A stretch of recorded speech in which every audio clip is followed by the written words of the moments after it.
Welcome to Flat Earth Debate.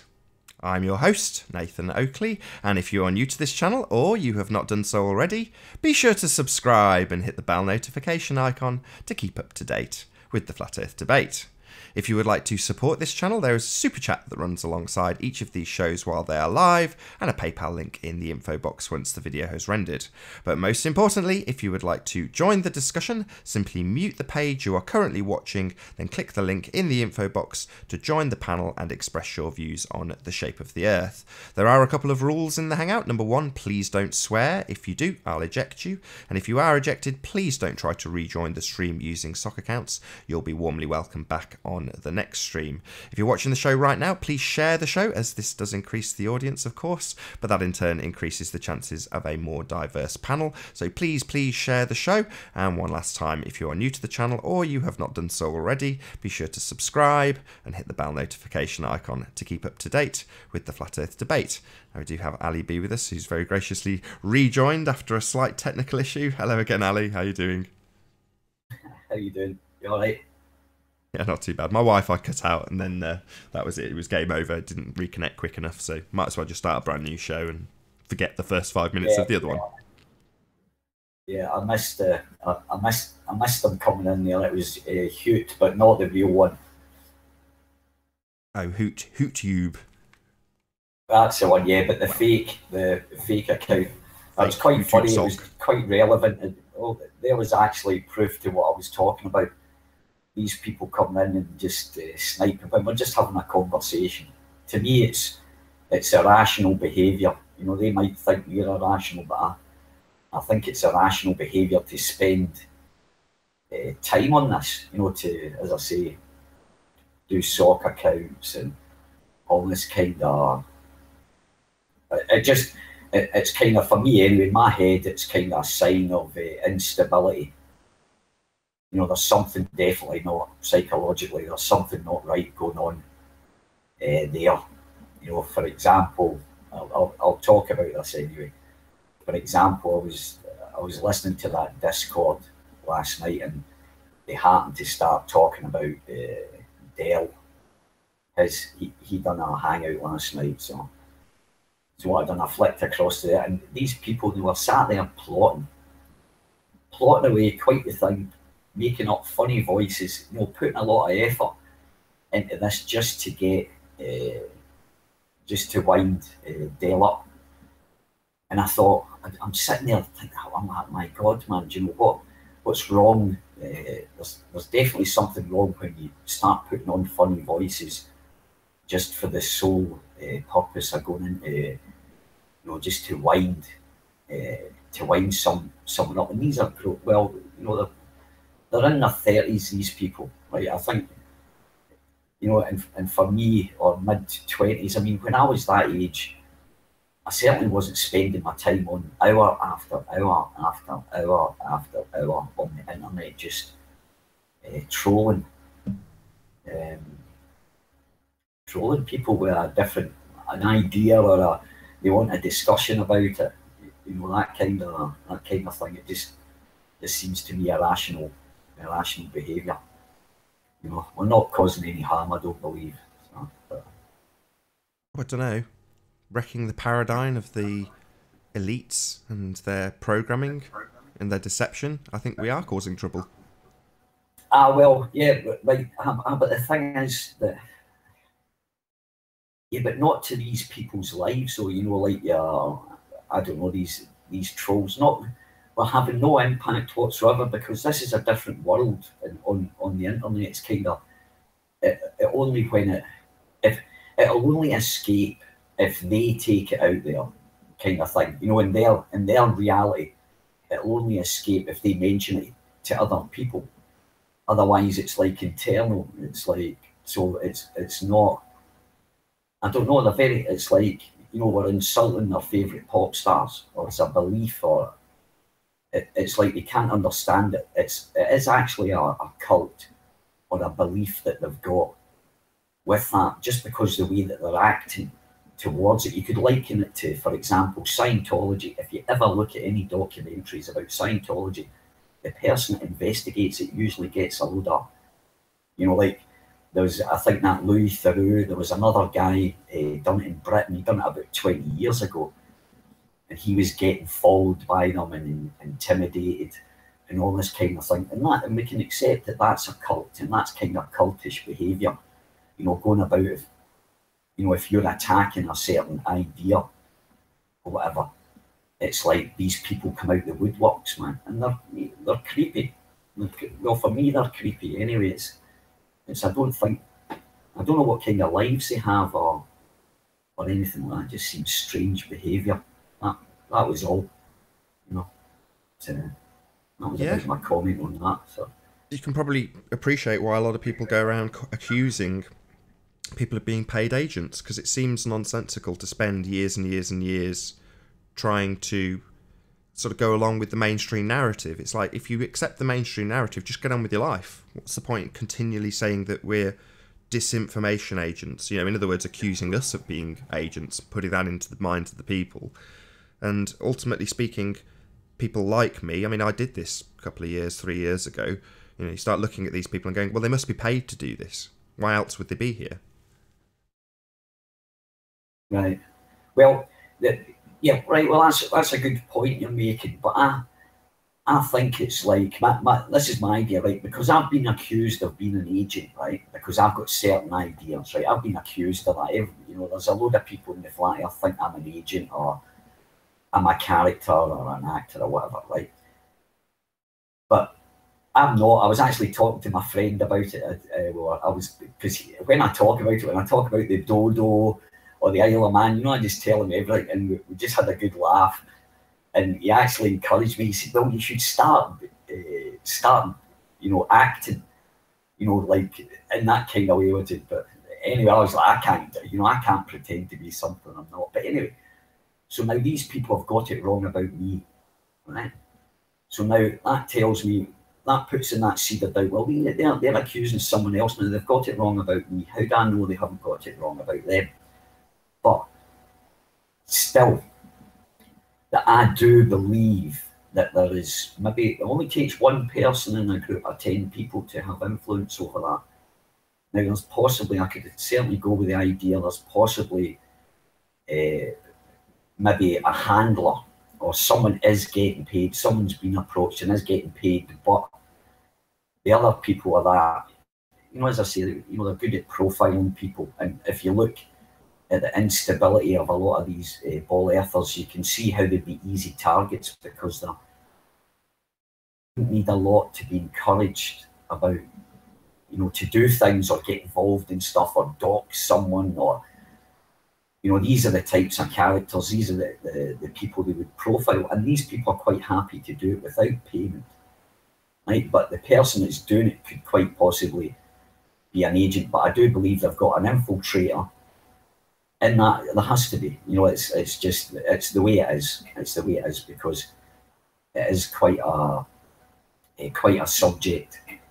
We're attacking the theoretical side of science anyway, because there's a lot of money goes into that, and they need the consent of the public to agree to give NASA or ESA or the Russian Space Agency or the Indian Agency. They still, in reality, they need the consent of the people so they have to sell it to them, kind of thing. So there is a lot to lose. I think the world budget for all space exploration, blah blah blah, I think it's going into about $3 trillion or $4 trillion dollars a year. And that's with all the countries, right?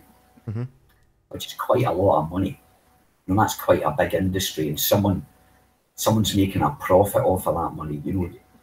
Businesses, don't want to work. The whole point of having a business is to make a profit. And if that's what it's obvious they're driven with profit. And when people are, when there's that monetary value, or that lifestyle that everybody sees on the television as a tempter, people are these people anyway that get these jobs are quite easy to sell their morals. They can be quite easily convinced of, but the bigger picture, we bombed a school in in Iraq, for example, 40 kids died, but hey, we got 2 terrorists that would have killed thousands, right? And they'll say that in the one sentence, so suddenly 24 kids, 2000s, bigger picture, you know what I mean? It's quite easily to convince people of that nature to do that, to behave like that. So, as I say, I think there's definitely a guy that's stirring the pot on this troll team or these people kind of thing. They've definitely got an infiltrator. They're just as, most of them are as ignorant as more ignorant than we are. To me, it just makes sense, logical. Sure. But I mean, there's people out there that you could easily point the finger at and find easy evidence. I mean, there's one in the chat right now. So M. Scott Veach, he's a writer for Forbes. He pushes the space narrative. He's the son of an astronaut. If you're going to point at anybody in those terms, that would be him. He's actually quite a nice guy to chat to, but nevertheless, that's his purpose in life. He's here to push the space narrative. And here he is in our chat. Shout out to M. Scott Veach. So, when people call me a shill, it's like, I'm not writing for Forbes. I'm not pushing space narratives. I'm not in cahoots with anybody that's pushing a lie. I'm just doing my own investigation, pushing what I find, what I see, how I see it. That's it. Me as an individual. I'm not trying to convert the masses.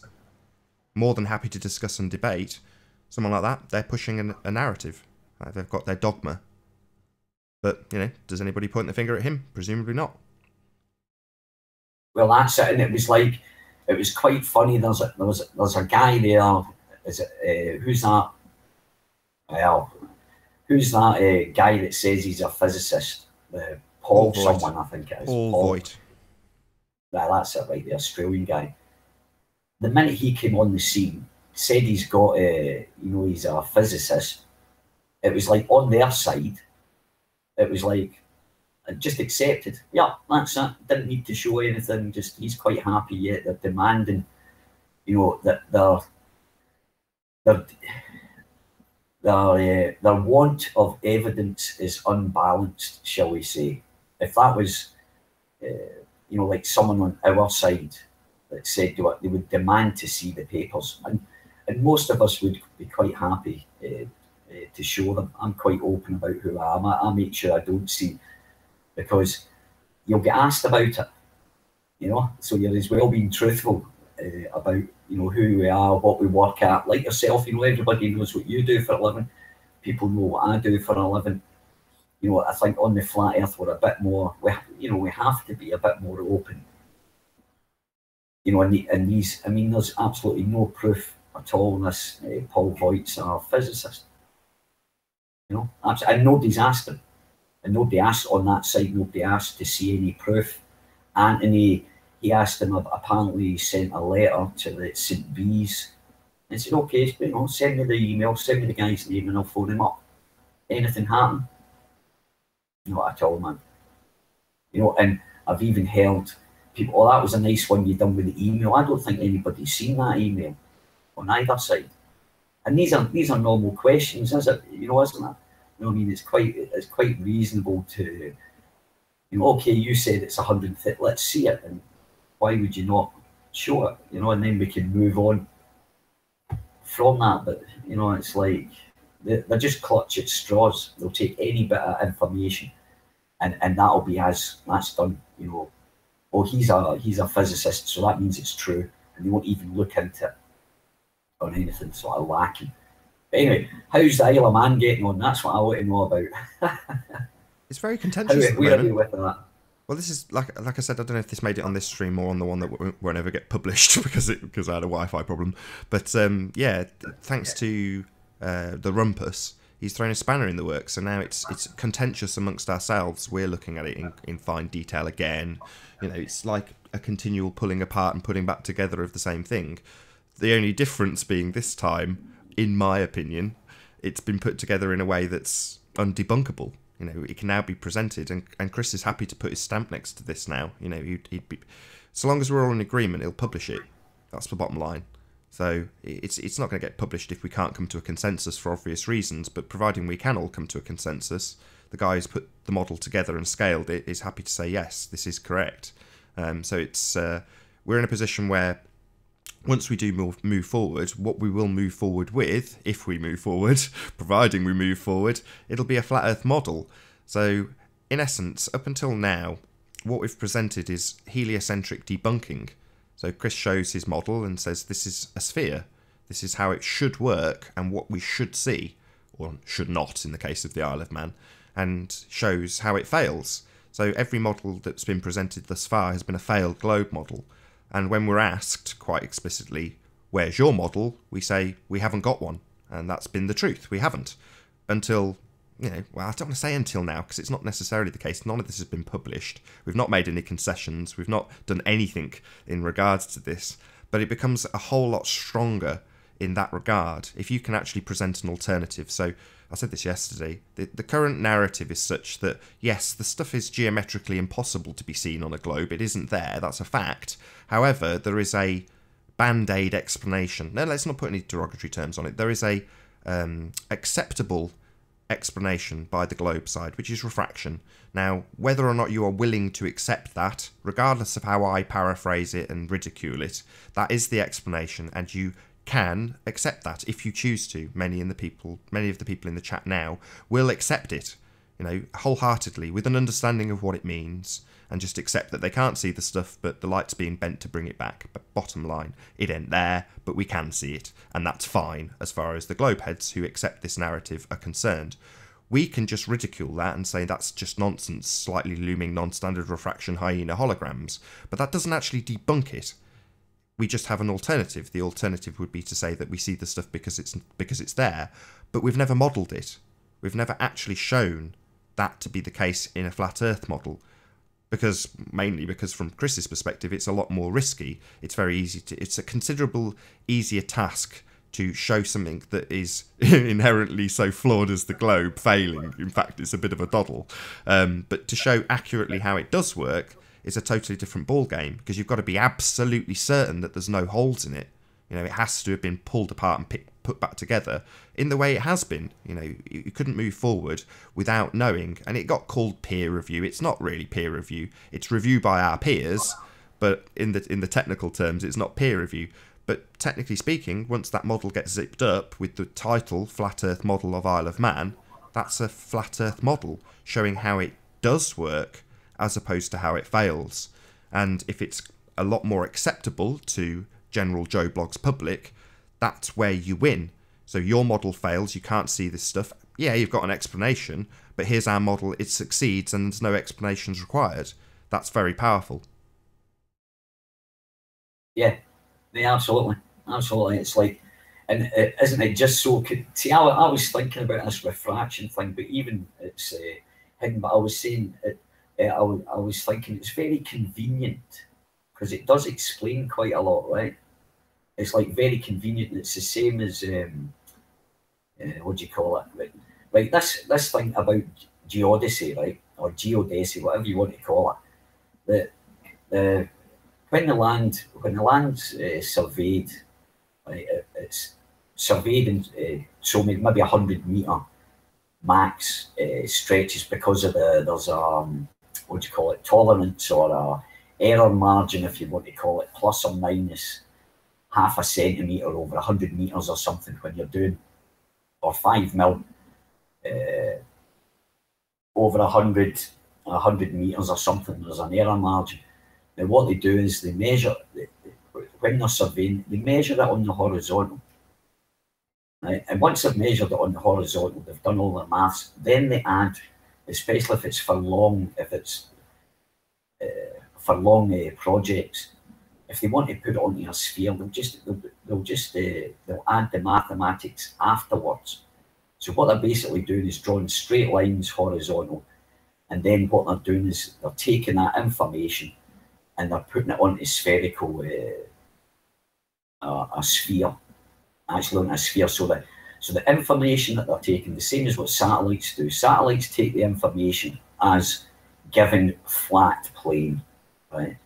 And then I know there's contention about satellites, but this is what they basically do. Are the ones that do the geodetic surveying or whatever, the ones that are used for that, depending whether they're checking the mean sea level, the height of things off the geoid or the ellipsoid, depending what they're measuring, they'll use one of the three there. But the point is that that satellite is taking measurements. All the information comes back as flat plane, right? It's looking at a surface, a flat surface.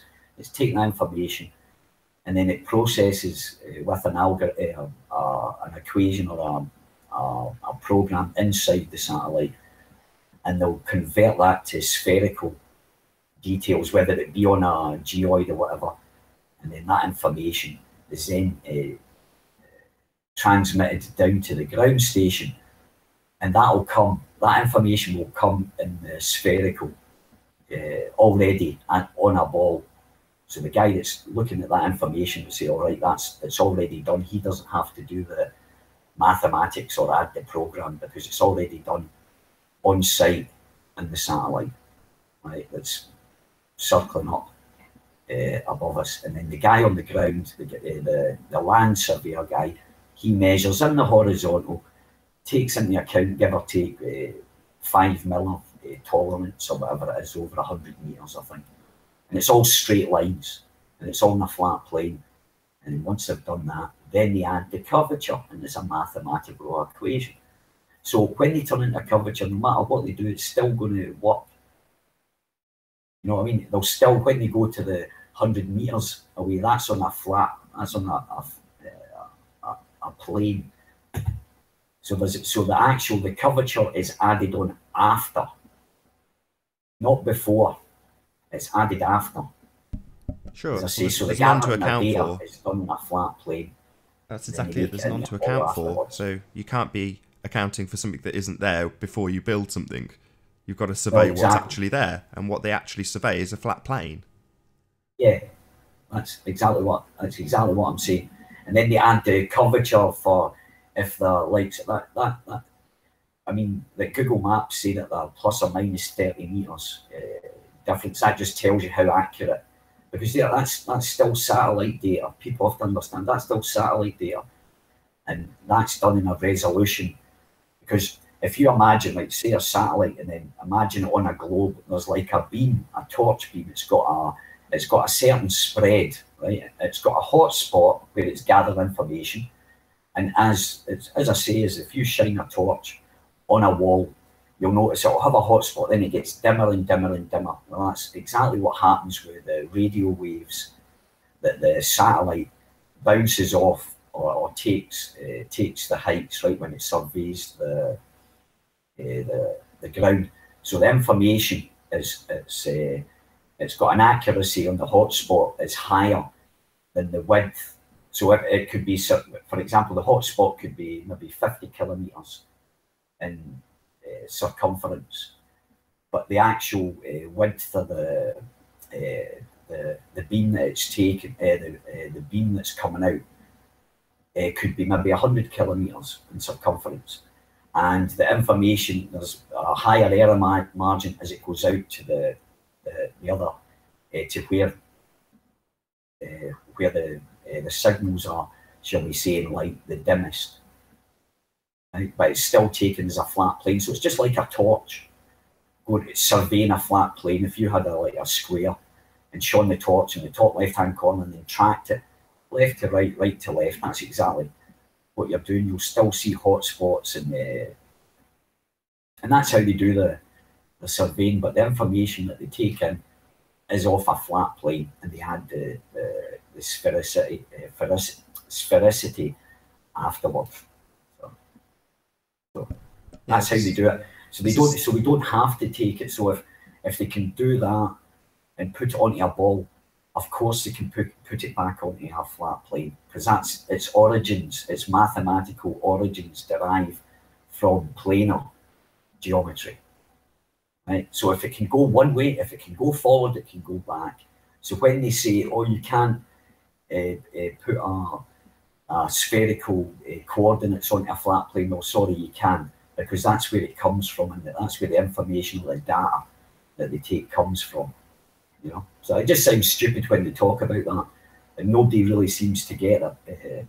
these people don't seem to get it.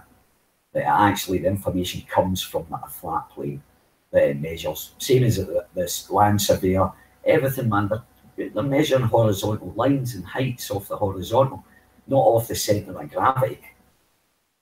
Yeah, exactly. They might take their geodetic reference point to begin with from a geodetic model, but all that does is give them a point in the ground reference to their geodetic reference point, and then they minus off or plus on whatever height they need, and then zero their reference. Yeah, well, and once they've done that, they level their transits. So they have that. Everyone's going to be familiar with a surveyor with a yellow tripod with what looks like a lantern on top of it. Well, that has to be perfectly level, referencing horizontal, perfectly flat. And as they spin that around, it must be perfectly level. It cannot deviate. You know, if it did, they'd get sacked.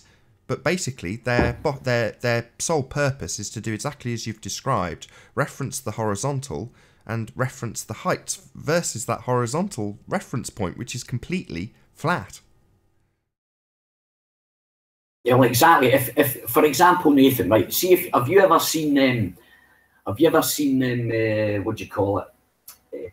The little yellow concrete like posts. You sometimes pass by them. They've got two numbers written on them and stuff like that, right? Yeah, sure. They're sure. actual date. Some of them are datum. The actual datum points, height above sea level. We've got them all over in Denmark. It's got two numbers, and it basically, and that's the reference point. For example, if I was surveying a certain area, I would find that point there, and I would take my measurements because that's an exact measurement above sea level. It's these coordinates, you know, what do you call it? GPS coordinates there, and then you'll start taking lines off of that because you know that's above sea level. So if you measure an inclination, it's got nothing at all to do with going to the centre of the earth, the centre of the earth, which is not even the centre, like they say. That's a fallacy as well, but that's for another story. But they'll measure inclination, you know, height up, declination down. So they're just, but exactly, you know, if I set up my theodolite, I got my guy with my staff with the measurements on it. I stuck a box on the ground that was a foot high. Next to that box, I would put the stick on the ground, and it would say it read 6 foot.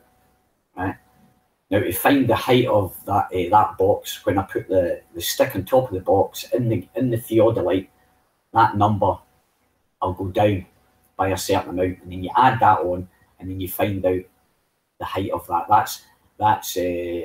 That'll be a foot above the datum, right?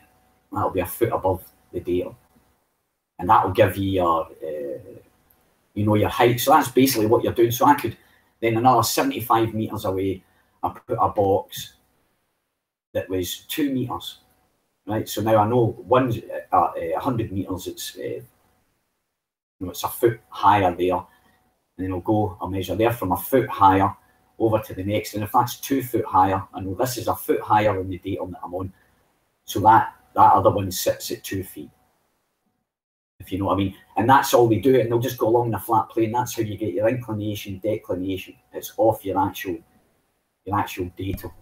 Hey, Jazzaconda, good to have you. How you doing? Hear us? You say hello?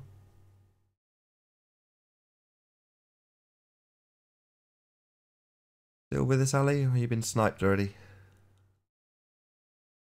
No, I'm still here at the moment, but I might suddenly disappear. Yeah, if you do. So you can kind of see the concept there. So it's exactly that. It's off the horizontal, and that's how you get your heights. So that 1 foot will be exactly horizontal. You know what I mean? And you've got to hold the staff.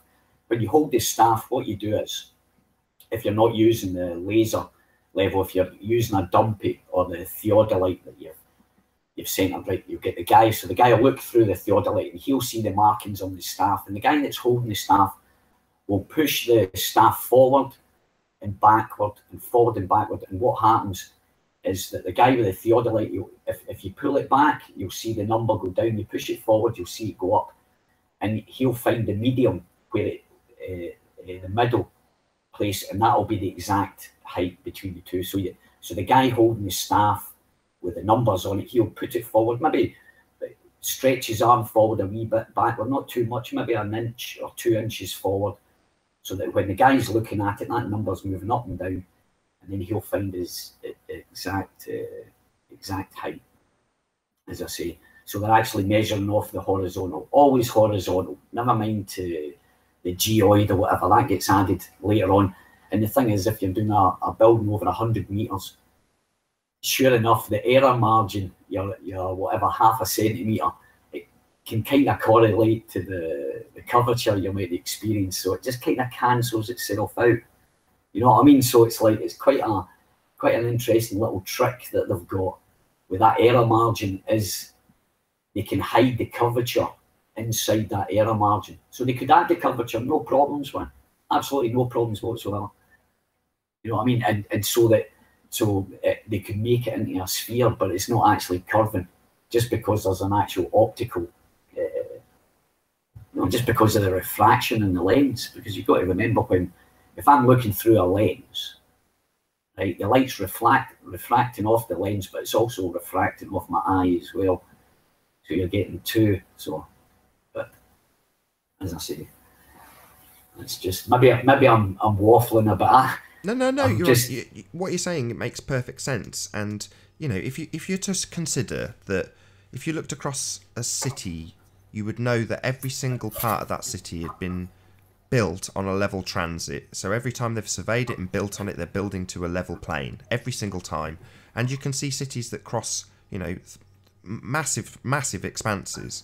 And if you're to stand on the beginning part of that city, look across it and assume that in your vision you can detect and measure curvature, as we do when we do these debates and people bring up photographs and they start saying how much curvature, how much is being blocked. It's like the entire thing is built on a flat plane. So to assume that you're going to stand at the beginning of it and observe curvature is ridiculous. It's not there. It's not been accounted for when anything was built, and it would need to be. The point being that Chris pointed out that on the ground, if you actually look for curvature, if you were a surveyor and you had that level of detail in your equipment, you'd find curvature. It would be there on the sphere that they tell us that we live. The size permits seeing curvature at ground level, but no surveyor in history has built anything and accounted for it. It's not there in reality. However, they will tell you it's there even though you can't see it and detect it. You'd need to see it, and it would need to get more pronounced as you went up in altitude. As you rise up, you should see more curve, starting from some curve at ground level, detectable. But no one's going to ever show it you. Every single surveyor is always going to tell you the same thing. They survey to a flat plane. They level their transits. Yeah, absolutely. And that's what I was saying about, I think that they hide, you know, in that error margin kind of thing. I think they hide it. And I, as I say, I was kind of, it made me thinking a lot of these equations, right, from stars and, you know, all these equations that they do, they also have an error margin, right, you know, especially when gravity is involved, right? So I was thinking, right, if the error margin is bigger than the actual force of gravity, this is just a theory I've got, how they've been, because I'm just wondering how they've been hiding the gravity. So, and it was about that thing I said about the surveying. I said they could probably hide the curvature inside the error margin, so they could say it was, oh, this is the curvature, when it was actually part of the error margin of the, you know, the equipment that you were using. So the curvature's not there, but they can add it because it'll have so little impact on the final measurement, right? It'll have so little impact because it's always 0.0 blah blah blah, right? And so it's the same as what I was thinking with gravity. Now you've got your plus or minus 3 centimeters or 3 kilojoules or whatever, 100 Pascal or whatever. You know, you've got your plus and minus, and if you actually look at the gravitational constant and look at it as a number, it actually fits in to the error margin, if you know what I mean. So you could stick that in. It's like you could stick that in there within that, as long as it doesn't cross the plus or the minus. You could stick anything in it. I could say it was white horses pulling that, give it a value, and there's no way, because of the error margin that I've already introduced, there's no way actually finding out that equation in there, because it doesn't affect the plus or the minus, you know what I mean? So they've got so that error margin is working within the parameters of the plus, the highest, and the lowest kind of value. Right, and then they can multiply it up. I don't know if it's sounding right, but I think that's how they're hiding these anomalies like refraction, gravity, the curvature, everything. As I say, if you look at every single one of their equations, there's always a plus or a minus, and within that plus and minus, you could stuff whatever you like, as long as that value, when multiplied by that distance or whatever, does not go over the plus or minus, and they can say, "Oh, that's gravity." Does that make sense? Yeah, sure. I mean, Chris was telling me that I can never get the name of this piece of equipment, gravitrometer. How can I say it? A gravimeter, it's called. It's a gravimeter. It's like an accelerometer that you get inside. It's a thing on springs. It's a little weight on springs. Right. On a spring. Yeah. So they kind of, again, just in the description of what the equipment that they use, kind of alludes to finding gravity. Do you know what I mean? Well, hey, listen. I'd like people know actually what it is. It's basically just a little weight on a spring, right? And what they do is they measure it. It's almost like like an earthquake. The things that earthquake. It's when that, because it's in a fixed place. If that little box, if that little weight that's hanging on the spring moves, it registers something. If it compresses or it extends, and that's basically what a gravimeter does. So what they've got to understand is any vibration whatsoever will make, because it's so what do you call it? So finely tuned, yeah. Yeah, sensitive. Yeah, sensitive. That's it. There was there's a wee story about LIGO, and the people will tell you about it. When they switched on, like LIGOs that looking for the gravity, it found out two black holes colliding or whatever, and it measured the gravitational wave that came. But when they first sort of switched it on and stuff like that, there was they kept getting these strange readings, and they couldn't work it out for weeks and weeks. And what it was, right? I think there was a construction site about 4 miles away, and this thing was picking up the noise from the traffic, from the lorries coming back and forward. That's actually what they were. They were actually picking up that noise or whatever from there, and that was setting off their thing. So they've got to, what they're doing is, it's basically, if you what their sensors pick up with that light or whatever, but you've got to think it this way, that if you've got a radio and you tune from the station, well, that bit and it's tuned in the station, that's the noise, that's like radio waves. Now they've got to find a specific what do you call it, hertz, or not hertz, vibration, or a certain, how many hertz it is. But out all that noise going all that up and down, that's what they would be hearing. And then they'll home in on a certain frequency. That's a certain frequency or a certain note. You can liken it to a musical note that they're listening to, and they'll pick out that musical note and they'll say, "Oh, by the way, that's two black holes colliding in such." That's what it would sound like if it was going to happen. And then they record that little blip or that little chirp, or they called it a chirp or whatever. Then they record that, but they record it through sound. But as I say, it's ridiculous to even think that I don't know. I think it's a load of nonsense that you can measure two black holes out of all that noise, all that extra noise, to filter it and all that kind of stuff. I think this is what they want us arguing about, though. CERN and LIGO and all these sorts of massive instruments that we're never going to be able to copy or replicate in any way, shape, or form. You know, they can completely control the narrative on it in the microscopic world, I would have said. Or they're much more likely to be able to completely control it. Well, actually, well, absolutely. And if you understand the NSF, that's the National Science Foundation, right? What they do is they're basically, they decide where the budget for science goes to, basically, right? They actually decide. So they're like, what happens is you can apply for a grant or whatever, and the government, it has to go through the NSF. If it's not a direction that they want science to go into, you won't get the grant.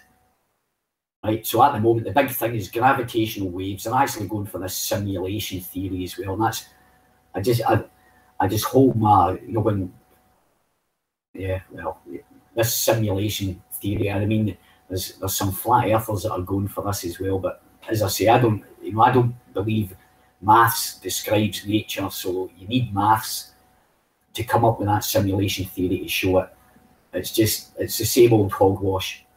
The same old hogwash as Paul would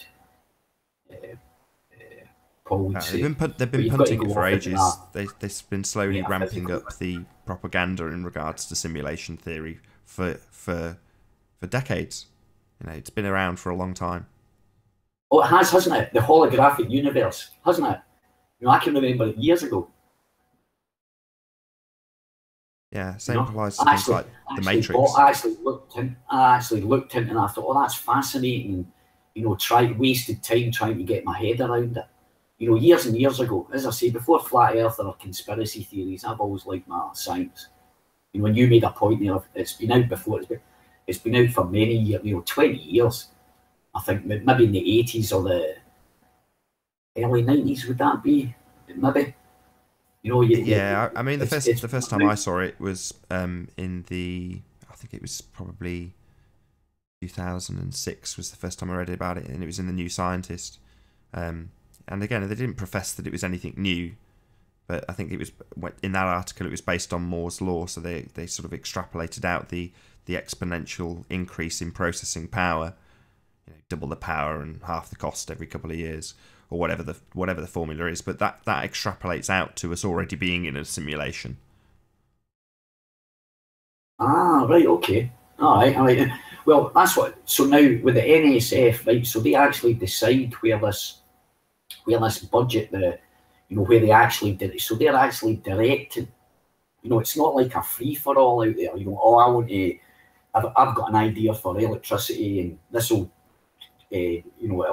or a way of, producing more power out of a less power kind of thing. I've got that. Yeah, I need grants. No, you won't get the grants unless that is on the agenda. If that's on the table, because the NSF, the National Science Foundation, they direct the funding. You know, they actually direct it into, oh yeah, we'll do it. Yep, you can get that. So people under the illusion that it's like a free-for-all. No, it's not. It's been directed. The science has been directed into certain fields. And that's where the thing with the Large Hadron Collider, and that's going to be obsolete in, I think, in about 5 years or something like that. I think China's building one at the moment or something. You know, but that's going to be, kind of obsolete because of the energies that they need. It's funny that how they measured a black hole, the energies of a black hole, when they haven't even got a machine that can replicate it. You know, that amount of energy that you would need for that would come off these two black holes colliding, or the gravitational wave, the amount of energy that would be needed for that can't be replicated.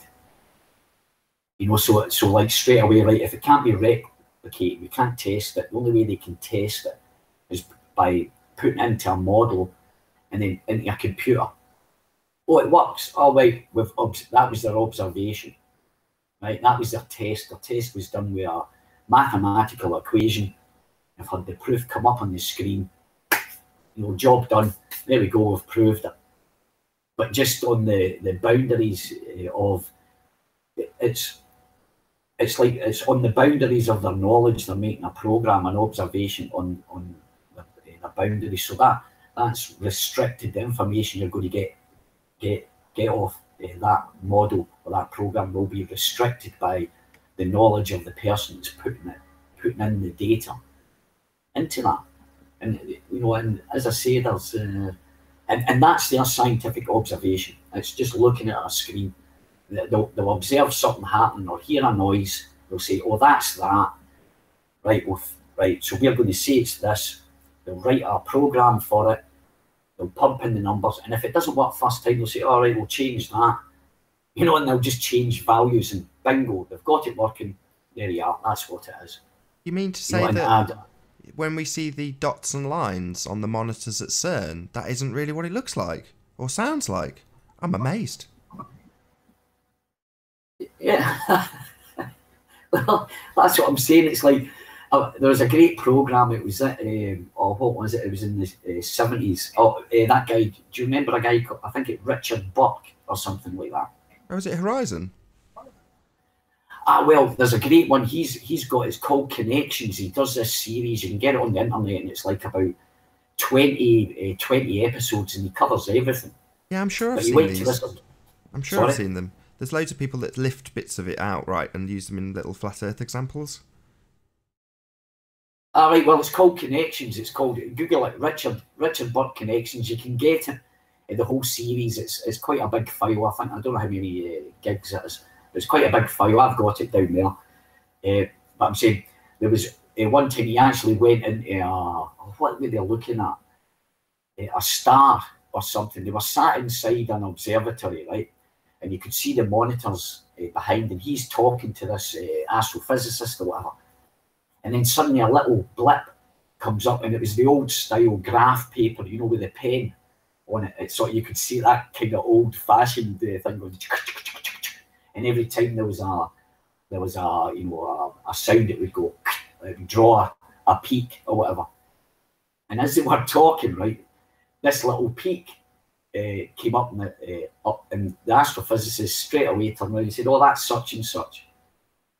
And I was like, "Wait a minute, that was a fucking..." And he was describing what they just it was something exploding or something, and he just explained it. Just they were talking about something else, and then this event happened, and then he went on to explain what that was.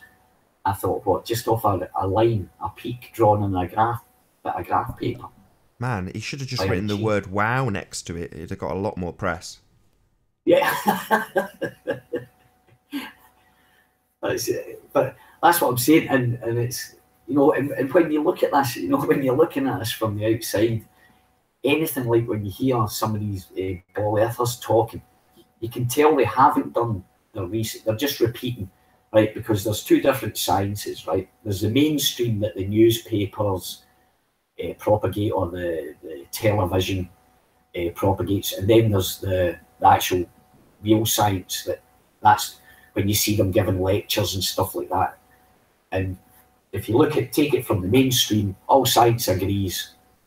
All science agrees. That's the consensus. That's why these people are saying, these the people that are doing the ball earth, or these people that are attacking us for our little opinion or thoughts, is that they're going by that everybody agrees. But when you look into the science, when you actually look into it, no, they don't all agree.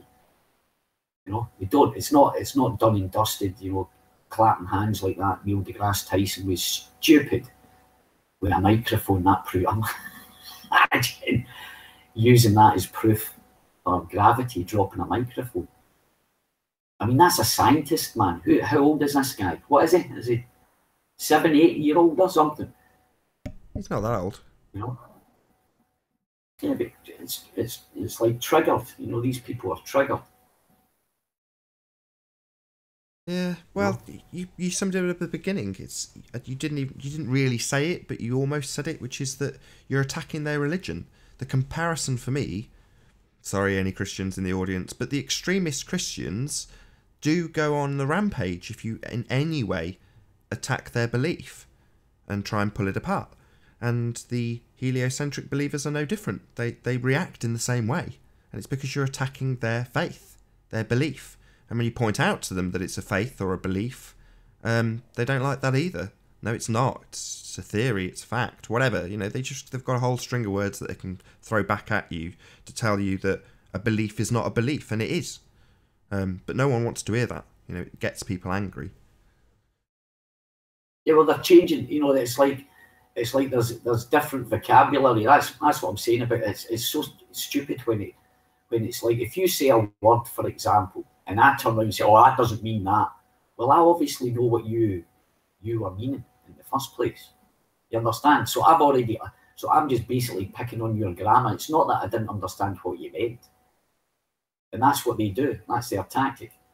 They look for any way in. They're coming from as I say, there's a great interview I suggest everybody has to see in this guy. It's Jordan Peterson.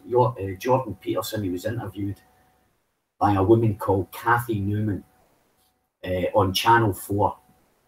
And this Jordan Peterson, he's a clinical psychologist, and he's getting a wee bit of hassle now because he's talking about transgenderism and all this kind of this topic, and Black Lives Matter and kind of stuff like this. And he got interviewed on Channel 4, and it was basically it was this woman, which is meant to be neutral, just attacking this guy, twisting his words. You know, every single thing he said, she was given. You know, he would say something, and she would say, "Oh, so you're saying now that women should stay in the house and work?" He's like, "No." He says, "I'm not saying that. I'm not saying that at all." She just totally.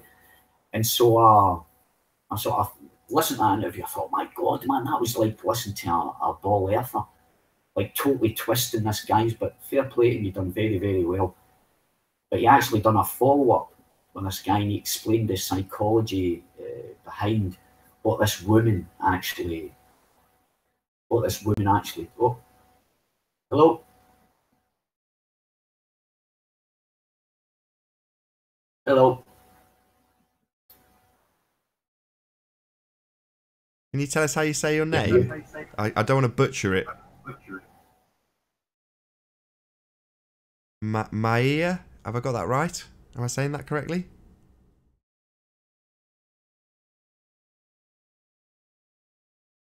Yep, you're off mute. You're on mute. You're off mute.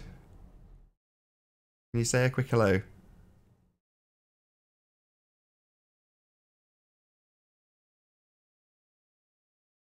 You hear us?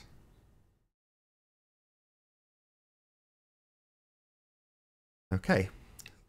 Still with us, Ali? Yep, still here, mate. Sorry, I'll just do a quick plug just to say, if you do join the show, you need to immediately say a hello and then continue to talk, so we know you're not just here to snipe the show or troll or swear or do whatever else that isn't wanted. So yeah, if you join, say hello. Hopefully a few more of the words, just so we know that you've got good intentions. That's all. So my apologies, I have just kicked you out. Please feel free to return on the next show. But you won't be able to return on this one. I've done it twice now with people who say I've got mic issues. It's like, yeah, I've heard it all before. Yeah, you have to be careful. Yeah, I just waited there. Actually, I didn't because he kept switching the mic on and off. I just let it go there. So. Yeah, I'll give everyone a couple of minutes to sort themselves out. So you go on. All right. Well, I forgot what I was talking about there. I think we were into what we were into. The psychology. Yeah. Yes. Jordan Peterson. Right. Back to him. Right. So what he done was, I mean, you should really, honestly, man, you should really watch this interview. Kathy Newman, Jordan Peterson. It's about a 20-minute, and my God, it was a disgusting bit of journalism, and it was a pure hit piece, right? But what he done afterwards is he done because he's a clinical psychologist, he done analysing or talking about the psychology of it, she was actually, and I think it was Carl Jung talked about the anima and the animus, and she was actually, because he said he was sat there before, you know, he was sat quite pleasant, had a really normal chat. Yeah, how you doing? Blah blah blah. Oh yeah, nice day. Yeah, blah blah. And then the minute the camera turned on, he was like, she changed. You know, she changed into this character. This whereas it was no longer a conversation, and it wasn't like, you know, one of the old day presenters. You know, they would push on the subject and get quite brutal with the questions, but this was just totally it was strange. You would have to watch this. And so he explained, he was explaining what was happening, what character she was playing. And he just basically described the behaviour of most ball earthers. Or quite a couple anyway. There's a couple, for example, that curved water, or that Mark Taylor, or the Rizzler character. They're particularly animalistic in their what do you call it, their interactions with flat earthers kind of thing. They start off from that. They start off as a predator, right? So they're never going to listen to what you say. They're in their heads. They're just looking for an in, so that they can spout their vitriol or call you an idiot, and they'll never actually face or address, you know, the fact. And it's quite as I say, when someone's in that mode, you're as well not talking to these people, and you know, you won't ever, because what happens is you can catch them. I've had some nice, some normal conversations with Mark Taylor, not that Rizzler, and Curved Water, just talking about other stuff, right? But the minute it goes into another, you know, and the next time you meet them, it's like brutality, man. It's like pure brutal. It's like two different people you've been talking to. You know what I mean? So that was the kind of concept that Jordan Peterson. It's like a character, kind of thing. You know, animalistic predator. You know, they're grammatical predators, man, and they'll rip you to pieces on that, just on point of grammar. But to someone that's observing, that isn't aware of that, it'll sound totally logical, especially if you're in agreement with the guy that's attacking. You know, quite fascinating. But I suggest everybody have a look at that. It's fight or flight, so they've got into that mode, and they're so used to being in that mode that's the part of the brain they're using. It's instinctive, either flee, run away, or fight to the death. So yeah, when you say animalistic, that's a very apt way to put it. You're not wrong. I mean, I've got an example of this. I won't name the two globers. I know you just rattled off a list of them. But we've got a glober and a flat earther. And the flat earther saying, I just don't get it. I can't visualise why someone would be standing upside down from me on the bottom of a ball. And Baller goes, that's nonsense. That's rubbish. That's complete nonsense. Blah, blah, blah, blah, blah, blah, blah. On and on and on and on. Attacking. And I interject and say, well, I don't really understand what the problem is. The guy saying he can't conceptualize somebody being antipode to him, and the Baller goes, that's not what he said.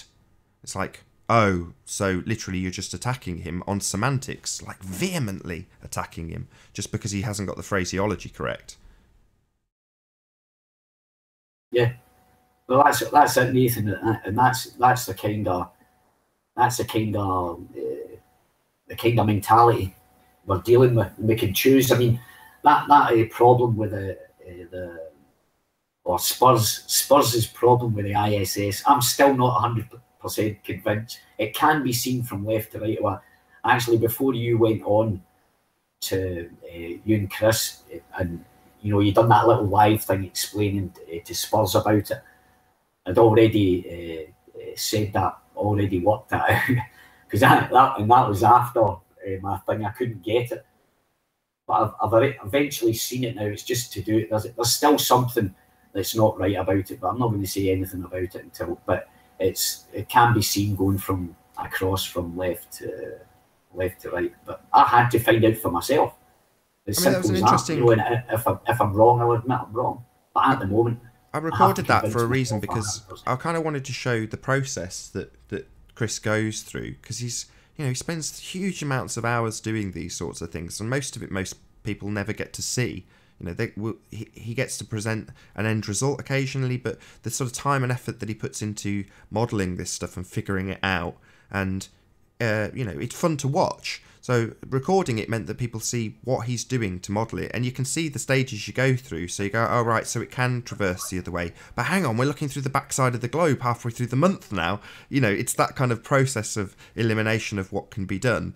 So it can be done. No, it can't be done. No, it can be done. No, can it be? Can't it be? And you go back and forth, and you scale it out and you model it out, and you eventually get to a conclusion. But it takes a long time and a lot of effort to model this stuff in. But that's something Chris is really good at doing, and like I say, till now, I don't think anybody actually has got to see that process in action. Well, if you remember, we had I think at the beginning, I think I was privy to a private hangout with you. I think Chris was there. I think Shane was there, and Anthony was there, and we were sitting talking. But in the background, Chris was busying away with the. You know, that was on the screen, but we were talking, and Chris was just in the background busying away on his model, and I was sitting watching. Like, geez, man, you know, that's you know, there is a load of work, and then you get these people just coming along and saying, "No, he's got that wrong," and that. You know, I mean, it's just like they do. The people that are criticising come up with daft little drawings, you know, 2-dimensional drawings, and say, "Oh, look at this," and a squiggly line from the right. And here's a guy that's bringing a model to the, you know, and it does take a lot of work. These people are just, as I say, now I think they're attacking. But it's just a constant.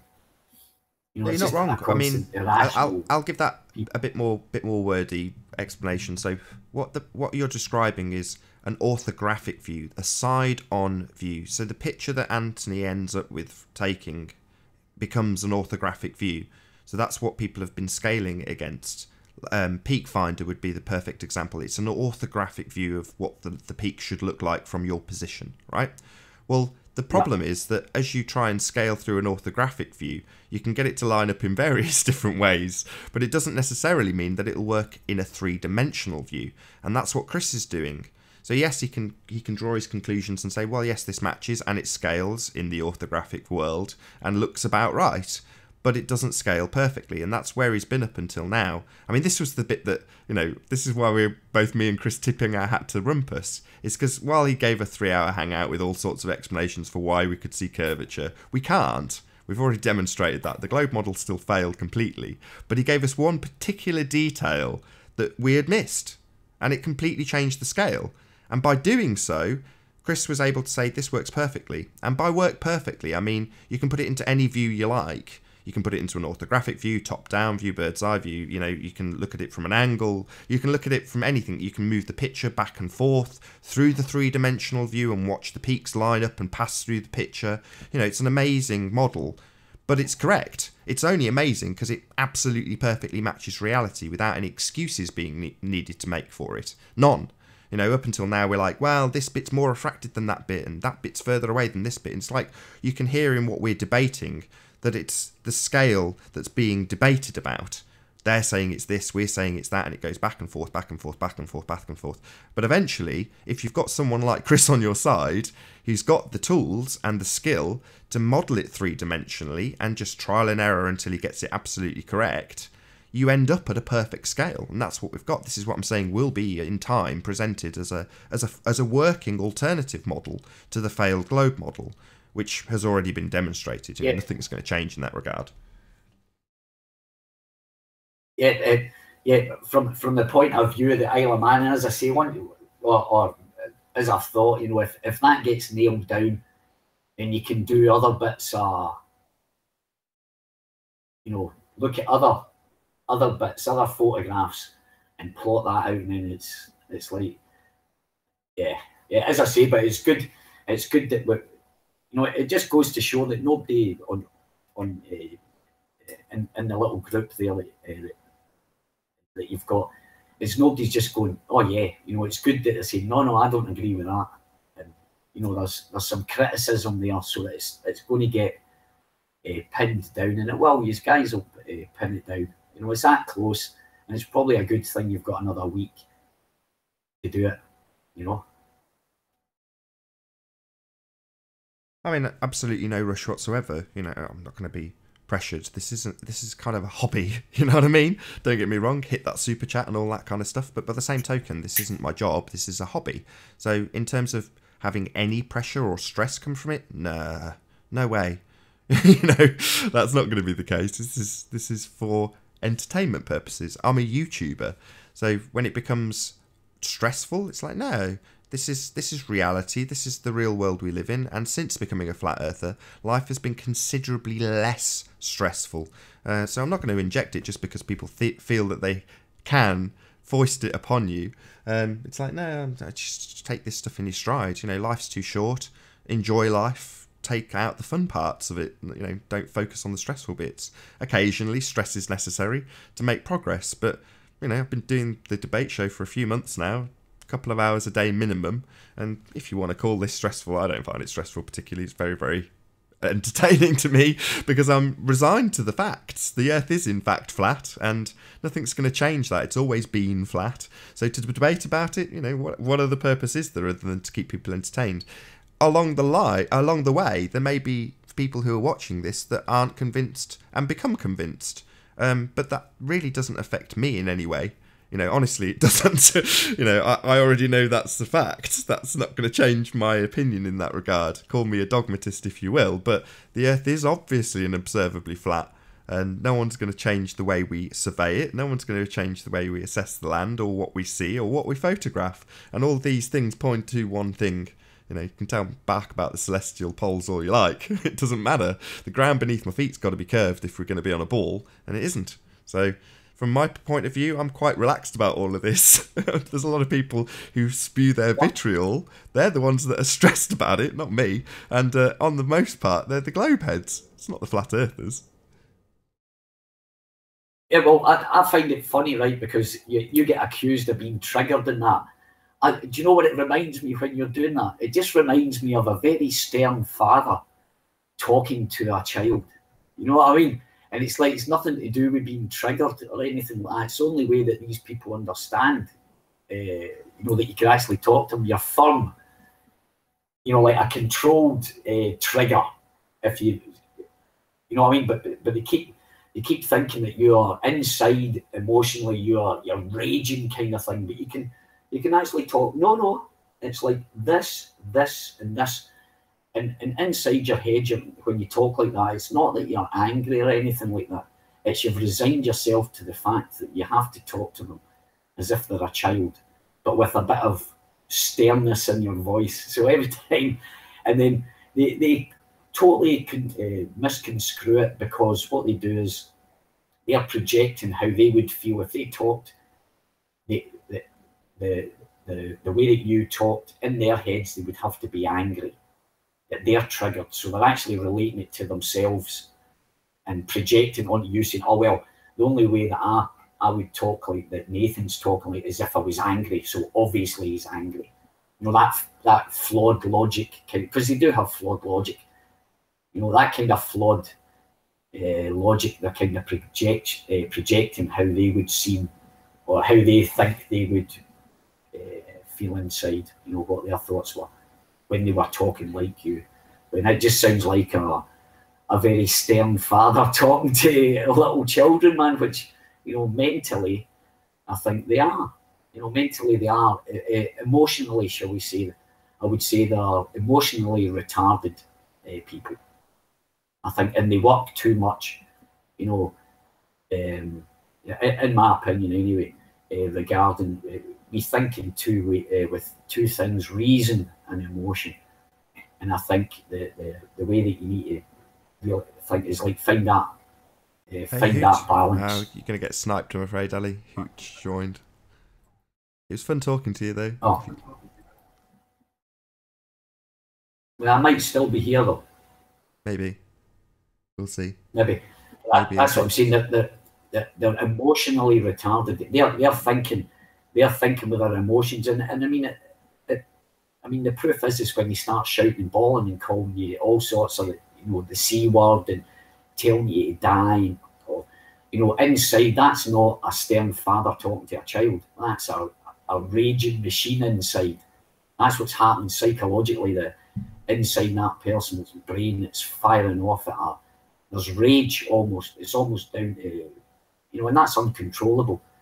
And that's it. So that tells me that they're thinking with the emotional side of their spirit or their consciousness or whatever you want to call it, instead of their reason.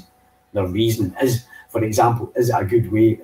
Is this a good way to, communicate with people? They wouldn't get very far. You know what I mean? In life, if that was at the end of the story, if they talked like that to people in normal that maybe had a difference of opinion, they wouldn't last very long. They'd be fighting all the time. It's only It just shows a bit of it's only permitted an because we're doing it emotional online. I think if it wasn't done online, you wouldn't get away with the sort of the faceless potato aspect that we encounter in Flat Earth. Oh, well, exactly, and that's what I'm saying. That's when you can tell these people out. You could call them cowards. Emotional cowards. Oh, I definitely have. I've labelled a couple of them cowards in a few videos. Yeah, that's a very good way to put it, and it's very insulting to them. Obviously accurate, but insulting. They find it insulting. It normally triggers people when you call them a coward. Yeah, but exactly. But look at the definition of that, and their behaviour is cowardly. You couldn't really actually describe it in any other way. Someone that hides her face, or not. Never mind that, would not say them things to your face or to people's faces or whatever. They pick on the weak. There was a guy came in there last week to Discord. He came in there and he says, "I don't get this, guys. Why you attacking? Why don't you go and attack the people that are, the government that's, spending your money on stuff, or your politician that's dragging you off to war, or the pharmaceutical company that's, that's making dodgy." Hey, Alan. Hello, guys. Oh, good. Nice to see you. Hi, good to see you back, Nathan. I hope you're all healed up. Nearly. Hearing slowly returning. Oh, hearing. Oh, that's a nasty one. Just had a cold, but it was when the day I didn't do a show, I just had my daughter with me, and she had the same thing I did, and just with both of us being ill, it was just too much to cope with to do a show, so I just didn't do one. But the days before, I was ill as well. I was going to say for a moment that your daughter was going to do the show, but yeah, she tries to. she definitely does. She'll be a star in 10 years, probably doing her own YouTube show. I'm going to butcher this guy's name. M-A-H-I-R Ahmed. I can say the Ahmed bit. My apologies for kicking you. Yeah, I know you've got mic issues. Just join again tomorrow. You will be able to rejoin on the next show. But if we don't hear a hello from you, we don't know what your intentions are. So I tend to kick people after about 20 seconds if they don't say hello. Yeah. Feel free to join on the next show. Might be my opportunity to do a quick link, actually, so I'll do that now. Hope you're enjoying the debate thus far. Not much of a debate today. We'll see how it ends, but we've got about a little under maybe an hour left on this live stream. If you've not done so already, be sure to subscribe and hit the bell notification icon to keep up to date with the Flat Earth debate. If you would like to join the discussion, click the link in the info box below this video. Be sure not to swear when you join. If you do swear, I'll kick you out, but please don't try to rejoin using sock accounts on this show. You'll be warmly welcome back on the next show. If you'd like to support this channel, there is a super chat that runs alongside each of these shows while they are live, and a link in the info box once the video has rendered. As I say, we have about an hour left on this live stream. If you've not done so already, one last time, be sure to subscribe and hit the bell notification icon to keep up to date with the Flat Earth debate.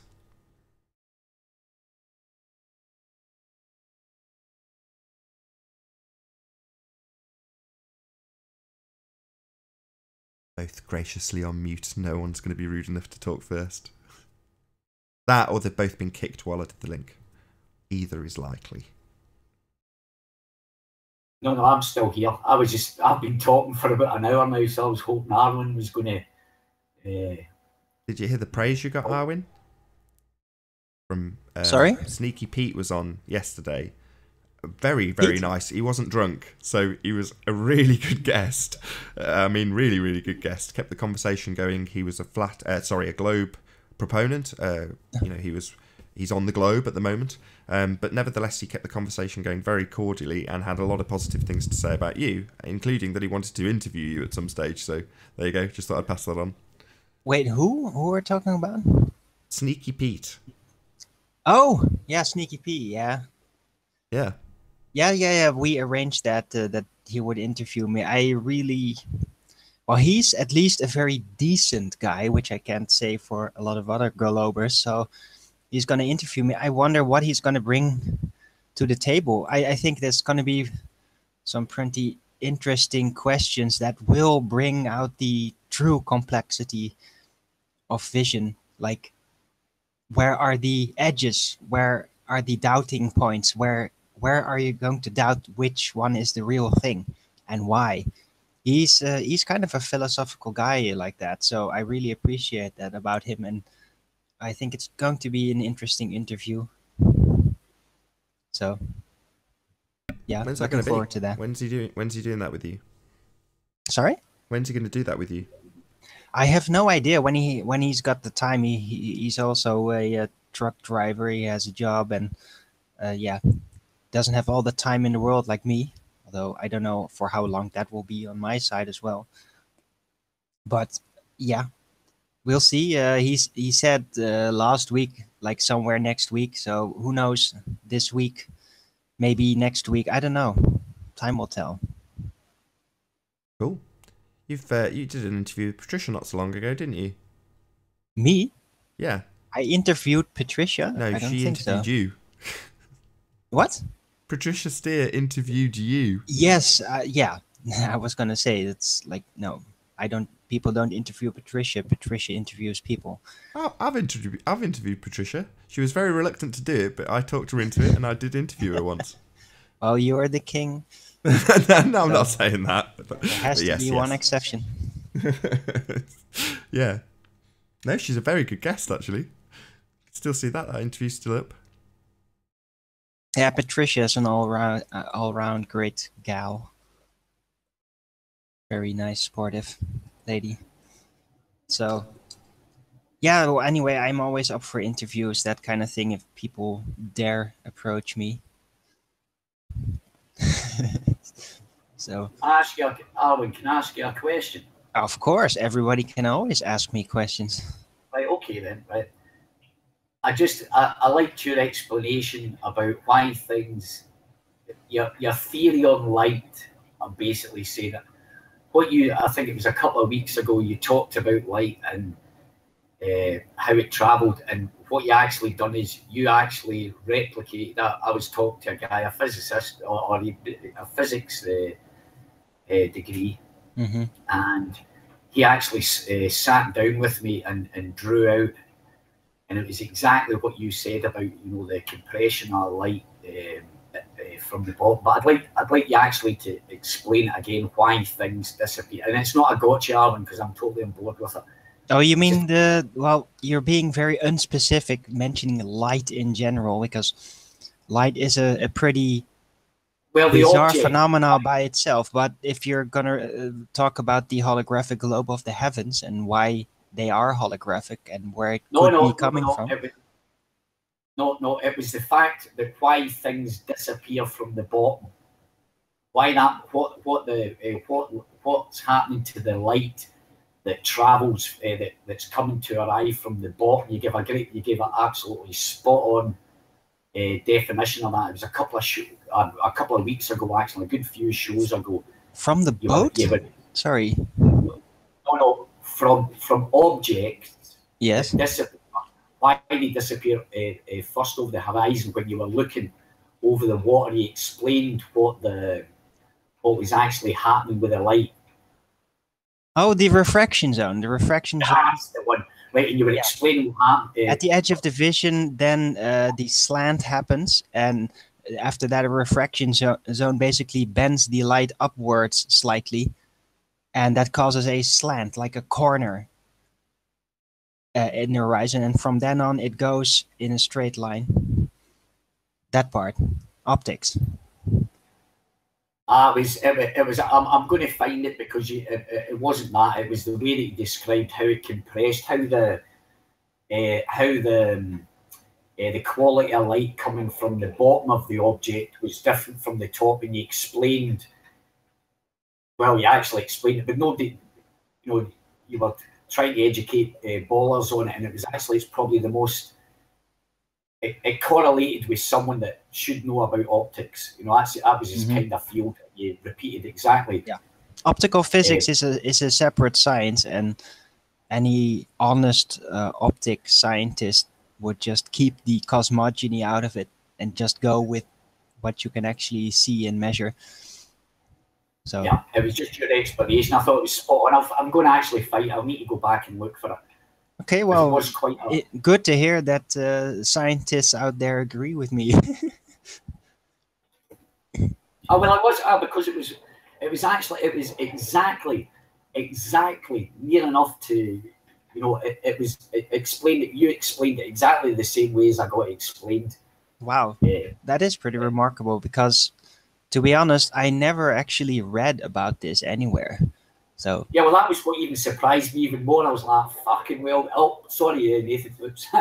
I was like, for you doing that, because I kind of know that you don't really look into subjects, but the way you described it was. I just tap into the Akashic record.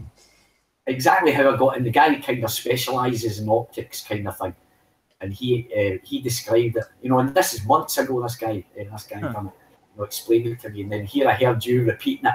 And nobody picked up. I was like, it explains exactly why the bottom part. It's not because of curvature. It's to do with the actual light. But I'll find it. But I was hoping you would remember it and say it again, because people should hear it again. What you said. That was the impressive thing, because I know that you don't, like read subjects. It's like your perception of it, kind of thing. But it was quite amazing how it matched up with. I just put it all together. It's from different angles. Like one hand, I have my memories of my visions. Like it's like a deja vu that actually completely breaks through. That's how I experience it.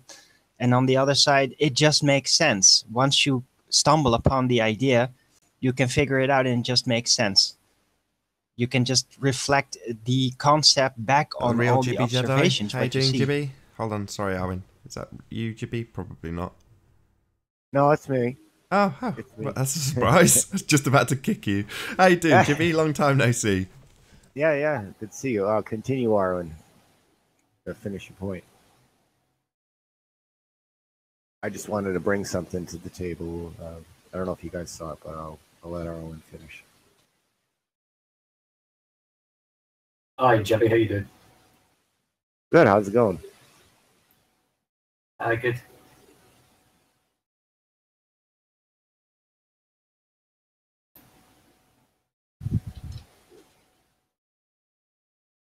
Oh, was what was everybody you done? Say? Yeah. What was you going to say there? We're all really wrapped up in what you're saying, Owen. That's what I all Me? thought. Yeah. What did I say? Oh. About the optics, about that thing with about the optics. As I say, I was well impressed, and it was kind of, yeah. And it's a good explanation. It fits perfectly with what I was actually explaining. No, yeah, if you just look carefully and just figure out every time in each picture what are you seeing, then this is just the model that comes out of it. It seems that just your perspective on the first part of it, where you can see more detail in things in general, it just goes up. It seems like it goes up towards the horizon, and then at some point there is this cutoff line, and after that it just seems to slant in a different angle. I don't even know exactly what the angle degree is. Might be like something between 5 or 10 degrees. And then it goes on from there in a straight line. And the further you go, objects will need to be bigger and higher for you to be able to see them over that refraction zone. But yeah, even with super large mountains in the far distance, if the air clarity is clear enough, then you can just backtrack that it's not going around a cumulative curve, a curve which would make the drop go cumulative the further away it goes, but it just goes on in a straight line after the corner, after the slant point. And that's just how it seems to work. And yeah, it's very interesting that optical scientists can actually, well, use their insight in formulas and all that, and in lens testings and all that, to actually confirm that. That's really fascinating. I'd love to see, like Rumpus is always showing us the globe and how it's supposed to work on that in his model. I'd love to see some real optics models in that, some classic pictures that show how optics work. That would be a good thing, just to see it, and then try to explain things. Yeah, well, that makes sense, because of the fact is that we see everything we observe is through our eyes. So it's kind of obvious that we should really, go down that, because it is a fascinating subject, how the light. Well, to stay on topic, I don't know if you guys have seen this. This was posted yesterday by my buddy. National Geospatial Intelligence Agency proves flat Earth. So he goes into the manual here: sailing directions, planning guide, and route Antarctica. It's basically, he goes to page 55, and here's what they say here. And the prevailing winds blowing off the continent have small moisture content. Consequently, the visibility is usually very good and often exceptional, a fact which, if not appreciated, may lead the observer into serious error when judging the distances. An object may be thought to be 5 miles out distant, could well be over 30 miles away, and mountains have been sighted at over 300 miles, or at 300 miles. There you go. Very interesting. Their little official write-up here. And of course, well, you've got a link to that. Jibby, have you got a link to that book then? What book is that? Can you stick a link in the side chat? I don't have a link to the book, but this is on Taboo Conspiracy's channel. He might have a link, actually.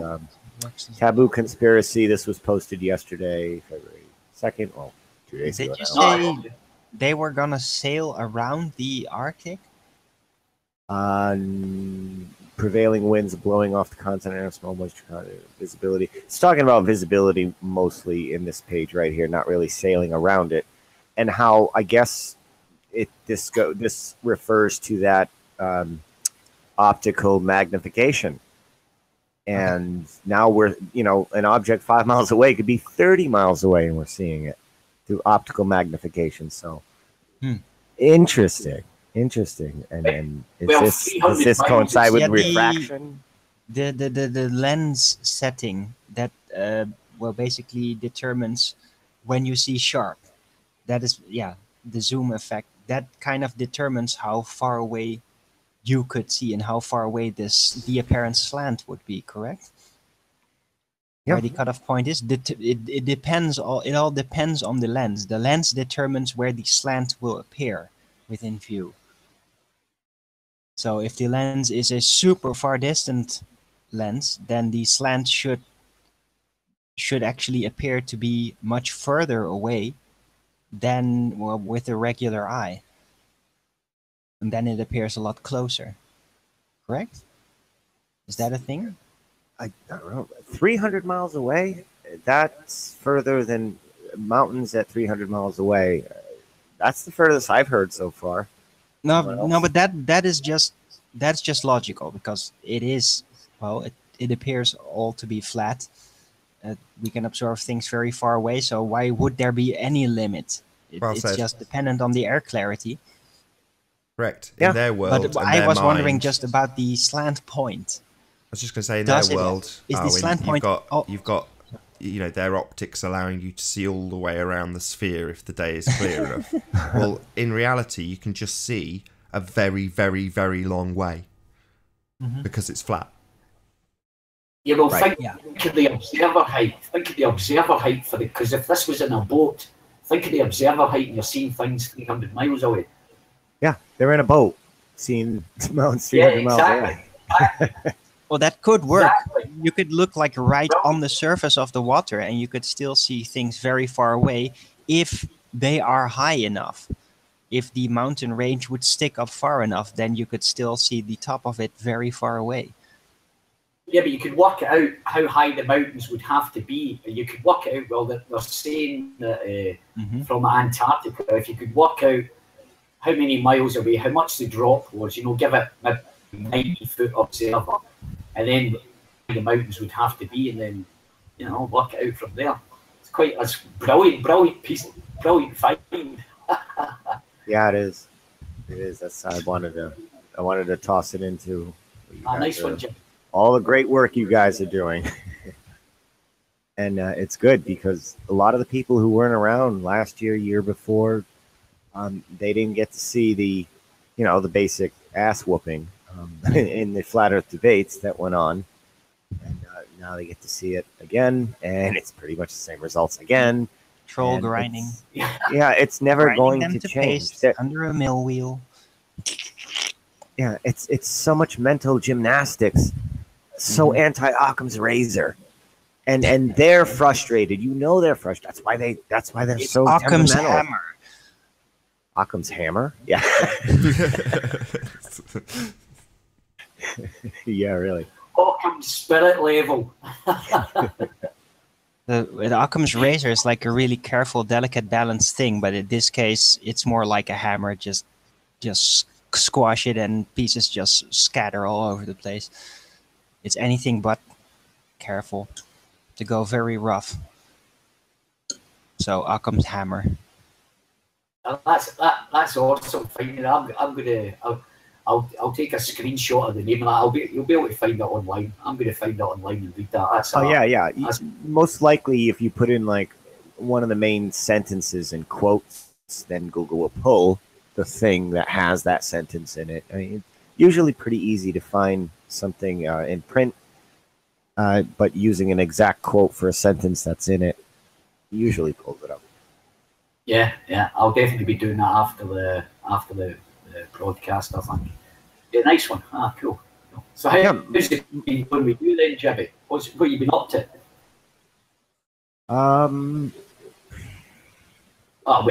For getting frustrated, mostly. But When it comes to the flat What Earth, is that? Because I deal with a lot of local corruption as well. Like my local town corruption, which every town in America is totally corrupt with the taxes and everything else, and there's all kinds of it's just there's always something, and I'm just so tired. Why do I have to keep fighting? Yeah, why do we have to fight for fairness? That's it. Politicians in America are extremely ambitious, and they just nestle anywhere they can and just dig in. Yeah. And the ambitious types Like are a bunch the of types that ticks. climb. They're the types that climb the ladder. They're the types that compete in the rat race. They're the ambitious type. While the peaceful types who just want fairness and serenity, harmony, just whatever. Let's just do things that make sense. They're not ladder climbers, so they're not seeking power.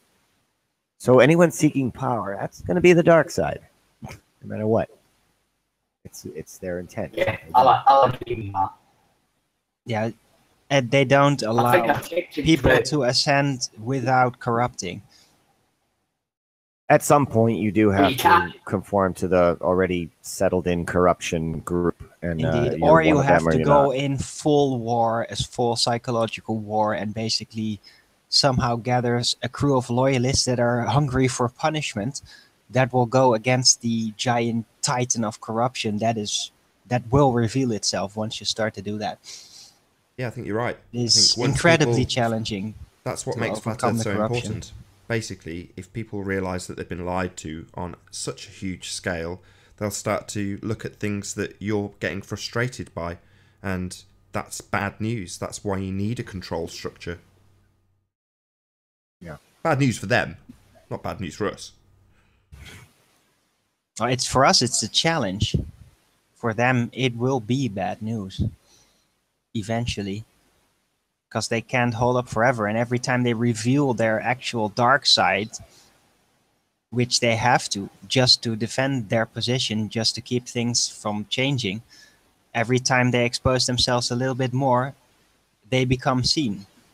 And people will recognize them for the evil that they wield, basically. Well, even though you can ask anybody you trust your government, you think your government's lying to you, and 99 out of 100 are going to say, oh, yeah.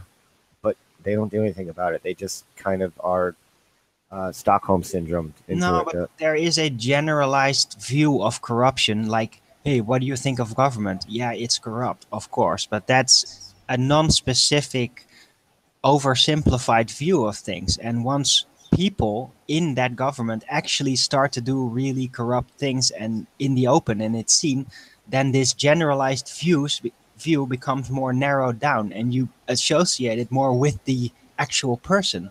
And then you can't look away anymore, because you know it's that person and he's still sitting there doing that thing. It's not so easy to look away from as compared to, oh, it's just government, which is non-specific. So every time a person reveals themselves because somebody is attacking them, actually trying to get them away, then they will expose themselves in the process and become more visible for the evil that they wield. You also need to make it personalized, the corruption, for people. Like, they put this in your child's cereal, then they're, oh, what? That's how you get people really. So you stood have up. to it would be good to actually find out where that decision had been made and which people were in that room involved and who had the official responsibility and made the decisions. If that level of detail is cleared up, then you can really have a foundation for judgment, and it's not just a generalization anymore. So yeah, the gritty details of how these corrupt decisions have been made. Who did that? Who was literally involved? With what person? Alan, I've got to agree with Jibby there. You've got to personalise it so the person that you're telling, they can resonate with the ramifications, how it affects their life, and then it's personal. And when it's personal, it comes close, then their person becomes endangered. They're no longer out of reach. And then they show them how the corruption has affected them. Well, when you tell them that the space is fake, NASA's lying, they don't understand how that affects them personally. You're not going to stir up a lot of anger in them. But that reaches so high up. Most people, like local governments, they have nothing to do with that. It's no, not that mega stuff, but tech heads. It's the people that really have the insight in technology, that make the decisions in development. Those, the real high ups, they know about this. Local governments, they have no idea. They're not involved in that kind of thing. I have a friend who, I think he started working for iRobot, but he's been working in the electronics and the in said fields for a long time. And he, I asked him about the Roomba vacuum cleaners, and I said, are they mapping your? He's like, oh, they're taking all kinds of readings. You wouldn't even believe. Oh, metadata, yeah, but metadata is pretty widely known. That's everywhere. But I say to him, I'm like, and you don't have a problem with that? He's like, this technology is awesome. You should see some of the things that they've showed me. And I'm like, yes, but do you see where this is going? Yeah. And he doesn't care. He's just like, well, I'm making good money. I'm paying off my mortgage. It is the good and evil thing. They don't care. The same thing with, but it's the same concept as with, well, whether it be exactly true or not. It's same with nuclear weapons. There's like, you can make power plants out of them, or you can make bombs out of them. And the same goes with metadata. There's a lot of financial advancement and like basically the save of losses, the lesson of financial risks that metadata can bring with it, because you can map out what decisions people will make, and that way make much more efficient decisions in how to play into that without losing energy. And that's Yeah, the, but what pinnacle happens- of efficiency, and that is what's so great about it. Unfortunately, if that entire system is then turned around, you can use it also to kill people or basically make them so miserable that, yeah, that Arwen, everything just goes wrong. Arwen, It's are all you a matter of who wields the power. are you a believer in nuclear weapons? No, it was just an example Okay. that people get. Sorry, globe lore. I don't know. There's some flat earthers are not sure. No, neither am I. Well, let's just say let's hope we'll never find out. I think I'm not 100% sure nukes are fake. I'm about 500% sure.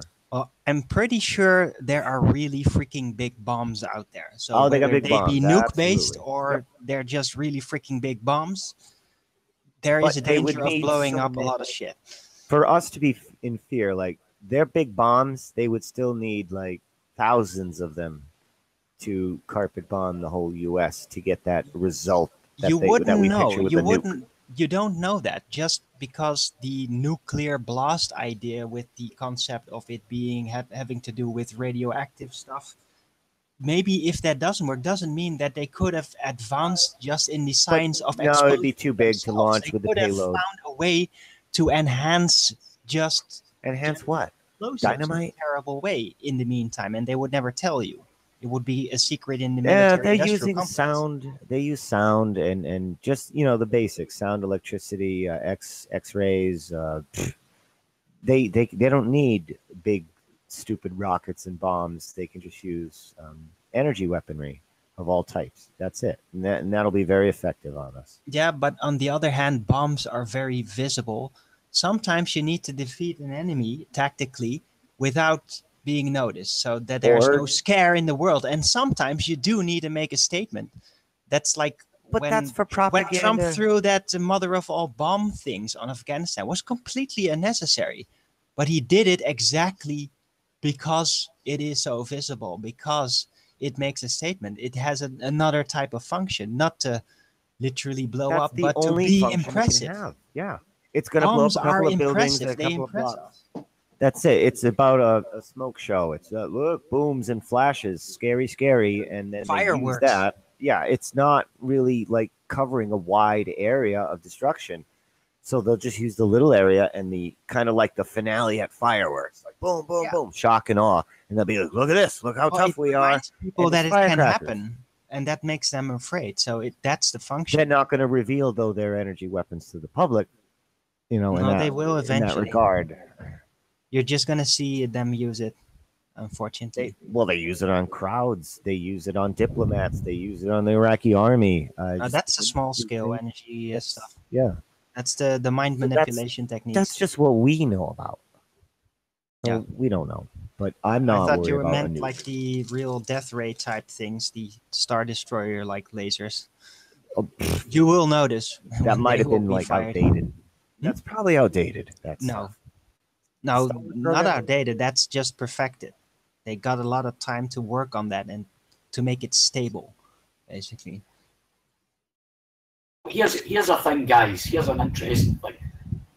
About 25, 30 years ago, or maybe probably longer actually, maybe 40 years ago, there was a program on television called Tomorrow's World. Maybe Nathan remember or has heard of it. Really what it was they would show all new inventions, all tech that was coming up and everything. And there was one I can remember. And remember, this is go back 30 years. And what it was, a system, a speaker, radio speakers or whatever, that you could actually, like, I could sit somewhere in the room, could hear the music as loud as I liked, right? And there could be someone sitting a foot away from me and couldn't hear it. And it was actually, the sound was, it's quite a straight, I can't believe it. And then it disappeared. Now, about the tech that I know about now, it's kind of the same idea. It's Think resonant. about this. It is holographic sound. Think about this. Stop. Just 1 second. Just let me finish. You've got to think about this, right? That's like putting a sound wave out to a specific space. Like, so that's like, I always found, I was fascinated by it because I was thinking, how the hell could someone that was a foot away from you, and you could blast this up, you could blast up loud and you would hear it, but they wouldn't. years ago they had this tech. But that's actually not that hard to explain. I understand how that works. It works very similar to holographics. Look, sound is all waves, and a certain combination of wave effects will create the sound. So if you design a sound in a specific way, then it could basically be audible at a specific point in the wave, and then in the next part of the wave it would be completely inaudible. It all depends on the resonance that is used. Sound waves are very, how do you say, malleable. Okay, It's all it's cymatics. You can do anything with sound. You can localize it. It's very similar to the concept of a hologram, that where the beams meet, that is where you see things. And with the sound, it's kind of the same way. Yeah, but the point I'm making is that sound stops there at that specific length. It stops there. It doesn't go beyond your hearing. It doesn't go to the side. Now remember, if it doesn't mean that once I hear it, that sound wave has stopped travelling past me. It still goes on. And it's done to a specific length. It doesn't go past the person. No, but it does go beyond. No, it does go beyond that. But no, that's what he's saying. I do remember that Tomorrow's World episode, and what he's trying to explain is, like, if you imagine, it would be akin to a laser beam stopping in midair. So you can walk to a certain point in the room. I remember someone else telling me about it in more recent days in the audio industry. But you could walk to a certain point, a certain place in the room. So if you said, right, at the central point of this room I'm in now, if you walk to there and tell me what happens, you'd walk to that point and suddenly you'd hear music or whatever you were playing at that particular location. But then you step left and you hear silence. Yes. Yeah. Well, I'll explain. No, exactly.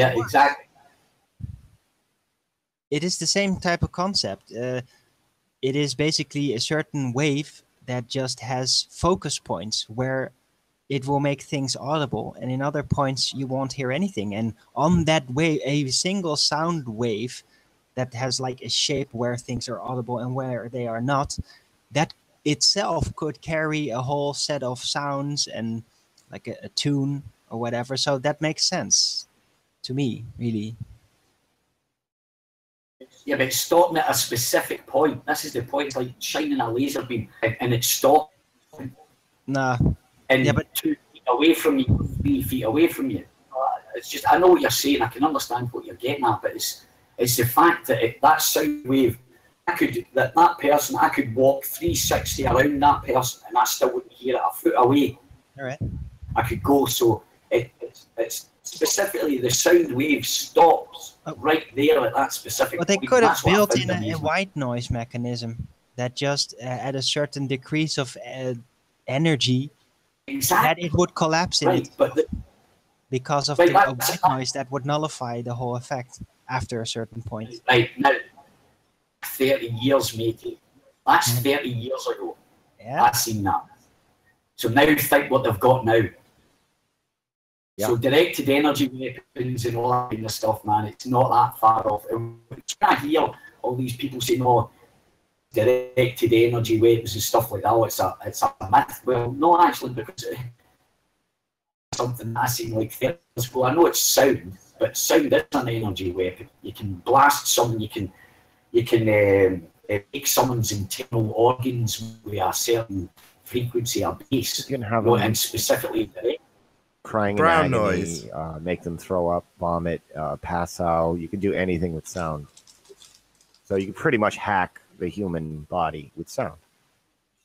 Yeah, whatever everything's got a certain resonant frequency, including us and our organs and everything else. And yeah, you can manipulate those with sound waves. Absolutely correct.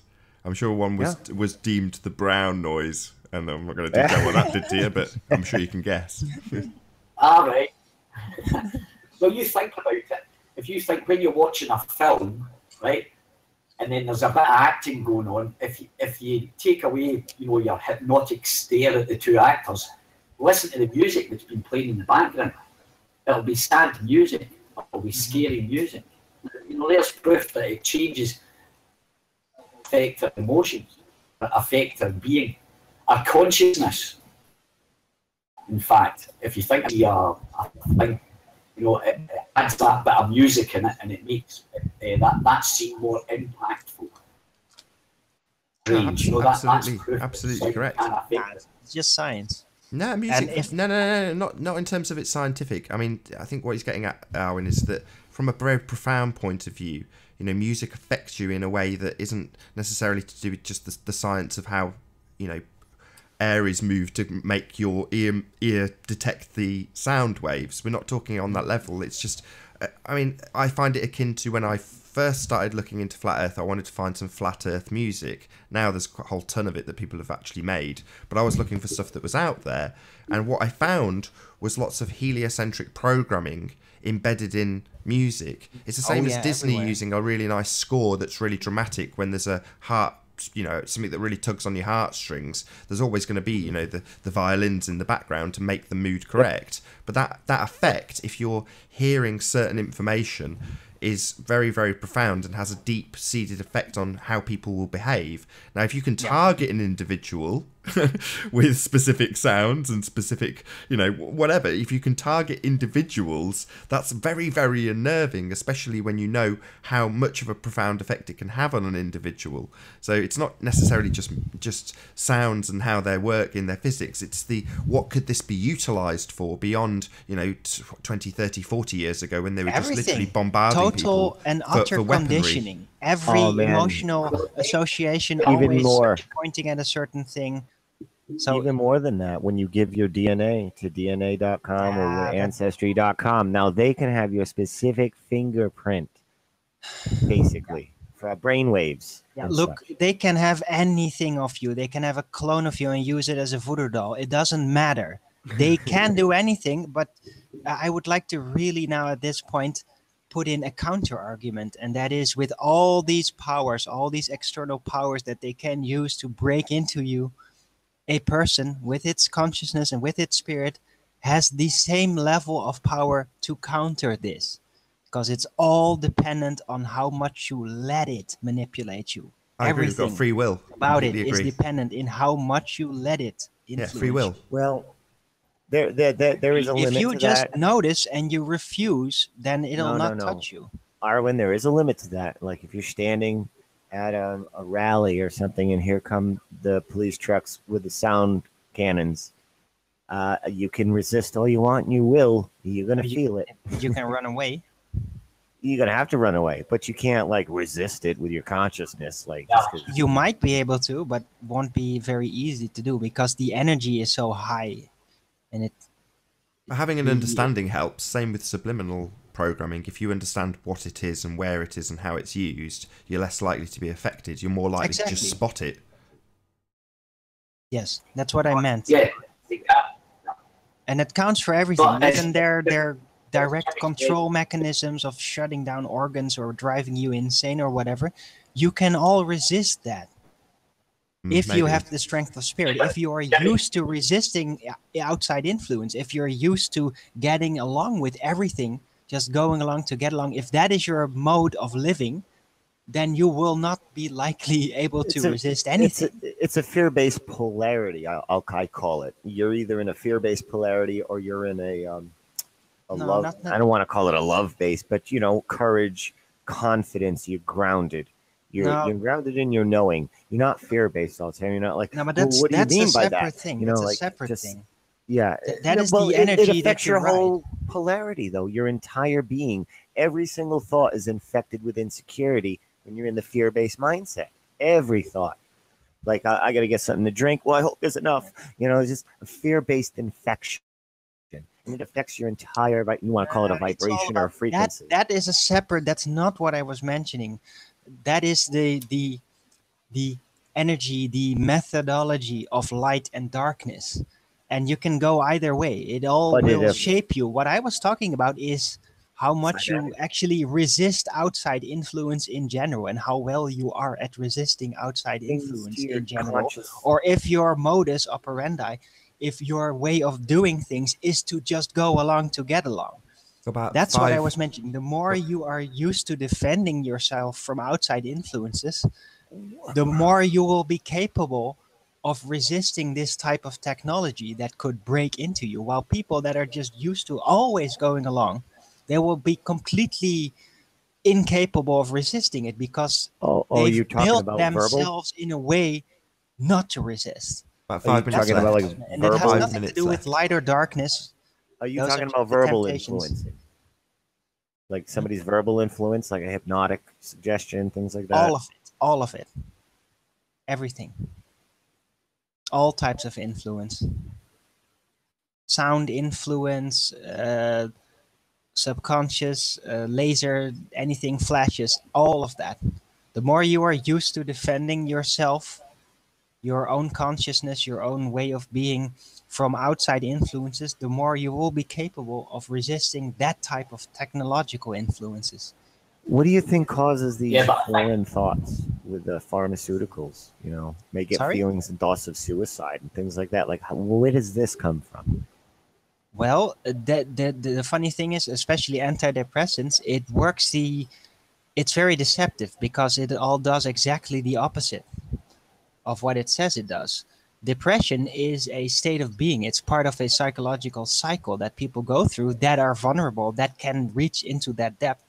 And what the pharmaceutical does is prevent your chemistry from going there. It treats the symptoms, not the cause. No, and it's more depression complicated. is a It symptom of a prevents- cause. It prevents you from being able to go there. It blocks it. It puts a wall of reflection in between and you Like can't a go there. paint. But what this does on the long run is it breaks your cycle. It breaks your natural psychological cycle, which will be distorted by this. And once it then breaks down, you get everything back. Everything that was held back by this medicine will all be piled upon you in a moment. That is why some people that have become dependent on antidepressants and then are for some reason forced to quit or incapable of continuing, they suddenly get completely overwhelmed because they're no longer used to going through the cycle anymore.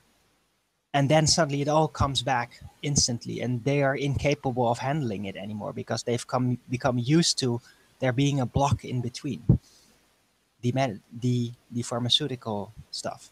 About 1 minute Prevents left. them from dealing with it. That's basically it. A big point of it though is recognising that you are depressed kind of thing. I had a friend there, we talked about it, and I mean, for people to understand depression, you have to have experienced it before. But my friend said a very poignant thing to me. He said, when you're depressed, don't get depressed about being depressed. It won't be the first time you've been depressed. Yes. Right? So actually you're going to come out of it again. So the point is just don't get depressed about being depressed. Accept it as it is. No. You can only know this if you have wisdom. If you have forced yourself to remember, because the sensation during depression and even during ecstatic moments is so overwhelming is that you completely forget about the time. But the point is, you will have known that because you'll have been through depression, and you know. So once you know something, it's like exactly what you're talking about. Once you know that laser, that picture's there to make me feel like that's kind of. To me, it's not I've got to defend against it. I know it, so it has no effect on me. I'm not defending. I just think that picture's there. Enough of the wizardry talk, gentlemen. Enough of the... And with that, I will say, first and foremost, a huge, massive, enormous thank you to all of the live audience for tuning in and sharing this debate. If you've not done so already, be sure to like, comment, share, and subscribe. I've been Nathan Oakley, and I will see you all in the next video.